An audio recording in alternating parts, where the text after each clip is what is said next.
Doctor, as the first question, I would like to ask you about how things were before Dr. Brem's era. When you first entered neurosurgery, many of the tools, treatments, and research culture we now take for granted simply didn't exist. How do you see the progress made in the past decades, and what are your feelings for the future?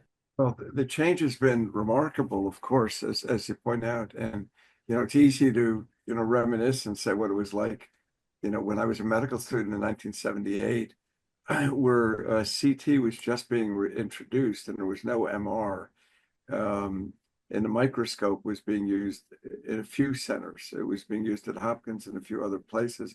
And so there's so many things that have revolutionized over time. But I think that's one of the beautiful things about neurosurgery, about medicine in general, but certainly in our field, is that there has been such enormous progress. There's an enormous, enormous need for more progress.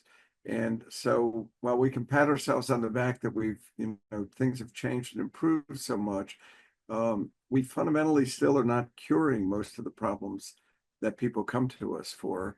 And so there's so much of a need for your generation to find ways to build on the shoulders of what we've done and to do better and to really, really do better. And I think that's what makes medicine and neurosurgery so exciting, is that you both practice at the highest level of the art, but also you can see so many ways that in so many different ways, whether it's research, laboratory research, or just clinical outcomes or epidemiology. There's so many ways to do better than we do, and I think that's almost an obligation as a physician, to not just practice, but to try to elevate the practice.